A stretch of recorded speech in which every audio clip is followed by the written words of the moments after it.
Hello friends, आज हम बात करेंगे यूरिक एसिड को कम करने वाली जो दवाइयाँ आती हैं उसके इम्पॉर्टेंट इफ़ेक्ट्स और साइड इफ़ेक्ट्स क्या होते हैं, किस तरह से वो काम करती है और किस तरह से उनके साइड इफ़ेक्ट्स इम्पॉर्टेंट होते हैं। इस पर एक शॉर्ट ओवरव्यू करेंगे। इन सारी मेडिसिन पर अलग से हमने सेपरेट वीडियोस किए हैं। आज हम बात करेंगे सिर्फ इनके इफ़ेक्ट्स और साइड इफ़ेक्ट्स पर, ताकि ओवरऑल एक अंडरस्टैंडिंग बन पाए कि यूरिक एसिड को कम करने के लिए कौन कौन सी दवाइयों का प्रयोग होता है। टॉपिक पर जाने से पहले जो लोग हमारे चैनल पर नए हैं उन्हें रिक्वेस्ट करूँगा कि चैनल को सब्सक्राइब करें, वीडियोस को लाइक करें, शेयर करें, फॉलो करें, कमेंट करें, पूरा देखें। टॉपिक इंपॉर्टेंट है इसलिए इसे अंत तक देखिएगा। चलिए शुरू करते हैं इंपॉर्टेंट वीडियो।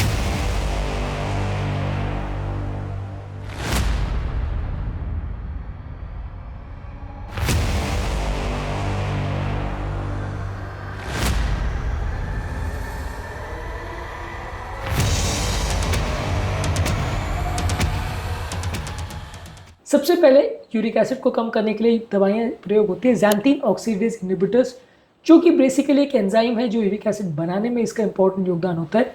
इसको कम करने के लिए दो दवाइयाँ आती है, एलोपिरिनॉल और फेबिक्सोस्टैट। ये दो दवाइयाँ ज़ैंथीन ऑक्सीडेज को कम करती हैं।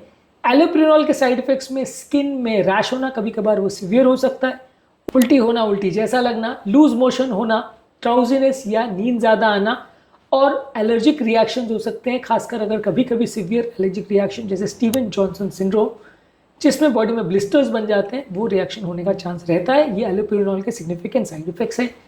फेबिक्सोस्टैट का भी एलोपिरिनॉल जैसा ही असर होता है। ये भी यूरिक एसिड लेवल को कम करने के लिए ज़ैंथीन ऑक्सीडेज एंजाइम को ऐड करता है। इससे लिवर फंक्शन अबनॉर्मलिटीज हो सकती है, उल्टी होना, उल्टी जैसा लगना हो सकता है, जॉइंट पेन्स हो सकते हैं, रैश हो सकता है। हार्ट के पेशेंट्स के लिए अच्छा नहीं है, इससे हार्ट अटैक का और लकवे का रिस्क बढ़ सकता है। इसलिए हार्ट किसी को प्रॉब्लम है तो फेबिक्सोस्टैट नहीं देना चाहिए। अगली कैटेगरी की मेडिसिन है प्रोबेनिसिड, जो कि यूरिन में यूरिक एसिड का एक्सक्रीशन को बढ़ाती है।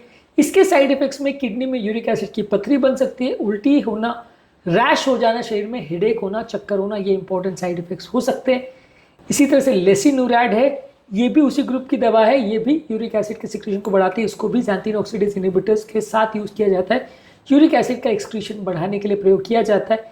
ये भी किडनी स्टोन्स की प्रॉब्लम को बढ़ाता है, हेडेक कर सकता है, फ्लू जैसे सिम्टम कर सकता है और किडनी को डैमेज करके ब्लड क्रिएटिनिन लेवल्स को बढ़ा सकता है। ये इसके साइड इफेक्ट्स है। इसके अलावा आता है यूरिकेज एंजाइम्स। इसमें आती है दवा पेग्लोटिकेज, जो कि यूरिक एसिड को एलेंटोइन में कन्वर्ट करती है, जिससे वो इजीली एक्सक्रीट हो जाता है। ये दवा भी कई बार प्रयोग होती है बाकी दवाइयों के साथ में। इसमें कई बार लोगों को इन्फ्यूजन या इंजेक्शन फॉर्म में दिया जाता है, तो इससे सीवियर रिएक्शन हो सकते हैं, एलर्जिक रिएक्शंस हो सकते हैं, उल्टी जैसा लग सकता है, हाथ पाँव में ब्रूजिंग या ब्लीडिंग के साइंस हो सकते हैं, सोर थ्रोट यानी गले में खराश हो सकती है, छाती में दर्द हो सकता है। ये इंपॉर्टेंट साइड इफेक्ट्स हैं पेग्लोटिकेज दवाओं के। ज़्यादातर ये माना जाता है कि अगर आपको यूरिक एसिड को कम करने वाली दवाई दी जाती है तो साथ में आपको वो खाद्य पदार्थों को नहीं खाना चाहिए जिसमें यूरिक एसिड बनती है, जैसे रेड मीट और शेल फिश है। इसके अलावा अल्कोहल का कंजम्पशन कम रखना है, पानी ज़्यादा मात्रा में रहना है और बॉडी वेट को बढ़ने नहीं देना। ये सारी चीज़ों का इंपॉर्टेंट ध्यान आपको रखने की आवश्यकता है। ब्लड यूरिक एसिड को रेगुलर बेस पे मॉनिटर करते रहिए और यदि कोई इंपॉर्टेंट या सिग्निफिकेंट साइड इफेक्ट्स हो रहे हैं या प्रॉब्लम्स हो रही है तो अपने डॉक्टर्स को रिपोर्ट करना आवश्यक है। तो ये सारी इंपॉर्टेंट कंसिडरेशंस जो यूरिक एसिड के कम करने के लिए जो दवाइयों का प्रयोग होता है उसके साथ एसोसिएटेड है। आज के टॉपिक में बहुत शॉर्ट में हमने बात करी यूरिक एसिड को कम करने वाली दी जाने वाली मेडिसिन के इफेक्ट्स और साइड इफेक्ट्स पर। उम्मीद करूँगा कि आज के टॉपिक में कुछ नई बातें जानने को मिली होगी। जो लोग हमारे चैनल पर नए हैं उन्हें रिक्वेस्ट करूँगा कि चैनल को सब्सक्राइब करें, वीडियोस को लाइक करें, शेयर करें, फॉलो करें, कमेंट करें, पूरा देखें।